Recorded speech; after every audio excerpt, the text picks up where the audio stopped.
Hey everyone, welcome back to the channel. Today we're diving into one of the most overlooked sequels on the NES, DuckTales 2. Released by Capcom in 1993, this game was the follow-up to the massively successful DuckTales, but suffered from unfortunate timing. Many gamers never got to experience it back in the day, making it one of the rarest NES games today. But does it live up to the legacy of the original? What new features did it introduce? Today, we're breaking down the full history of DuckTales 2. If you enjoy deep dives into retro gaming, make sure to hit that like button and subscribe for more content. Now, let's get into it. Back in 1989, Capcom struck gold with DuckTales, an NES platformer based on the hit Disney animated series. The game was praised for its tight and responsive controls, catchy soundtrack, and innovative pogo jump mechanic. It became one of Capcom's best-selling NES titles, selling over 1.6 million copies worldwide. Fast forward to 1993, and Capcom released DuckTales 2, a direct sequel that improved on nearly every aspect of the original. However, by 1993, the Super Nintendo and Sega Genesis were dominating the market, and the NES was on its last legs. As a result, DuckTales 2 received limited production and distribution, making it one of the rarest NES games today. But does rarity translate to a hidden gem worth playing? Let's take a closer look at how DuckTales 2 came to be and what makes it stand out. DuckTales 2 was developed by Capcom's legendary NES team led by Tokuro Fujiwara, the mind behind classics like Ghosts and Goblins, Mega Man, and the original DuckTales. Given the success of the first game, Capcom aimed to expand on its predecessor's mechanics, while maintaining the core gameplay fans loved. Many of the original developers returned for the sequel, ensuring that the game's feel and mechanics stayed true to the first DuckTales, while introducing fresh innovations. The game was released for the NES in June 1993, followed by a Game Boy version later that year. While the core gameplay remained intact, the Game Boy version featured slight downgrades in graphics and sound due to hardware limitations. However, it retained the same level structure and game mechanics, making it a faithful portable adaptation. Despite the ongoing popularity of handheld gaming, the Game Boy version faced limited distribution and its sales never reached the success of its NES predecessor. Retailers were more focused on 16-bit titles, and the game quickly faded into obscurity. Today, DuckTales 2 is one of the most sought-after NES cartridges, with loose copies selling for hundreds of dollars and sealed copies reaching thousands. One of the biggest strengths of DuckTales 2 is how it evolves the mechanics of the original. While the core gameplay remains similar, Capcom introduced several key improvements. We have new cane abilities.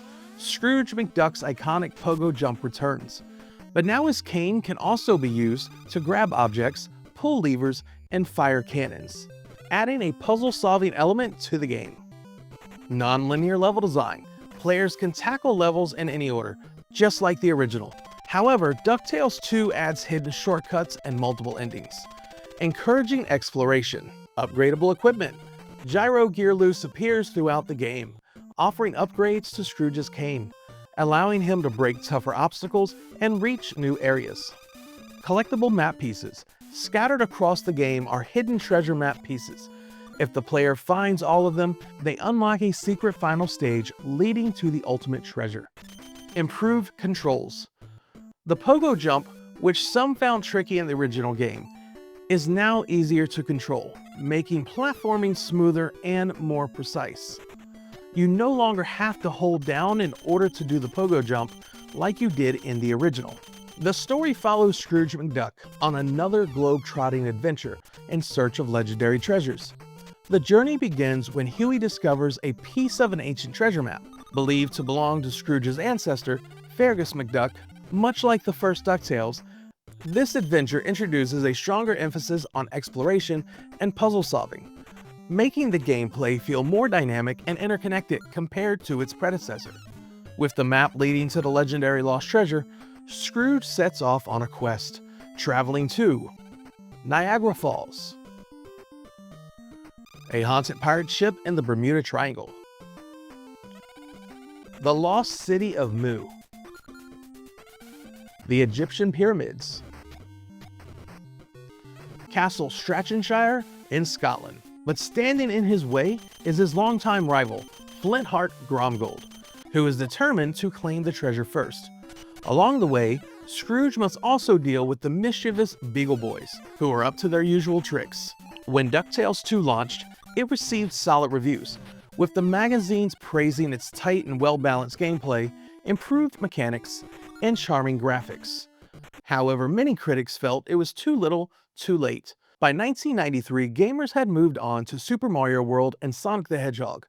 As a result, DuckTales 2 didn't sell nearly as well as its predecessor. But over time, retro gamers have rediscovered the game, and today it's considered one of the best late-era NES platformers. In 2017, DuckTales 2 was re-released as part of the Disney Afternoon Collection for the PlayStation 4, Xbox One, and PC, finally giving modern players a chance to experience this hidden gem. While DuckTales 2 never achieved the legendary status of the original, it remains a must-play for fans of classic platformers.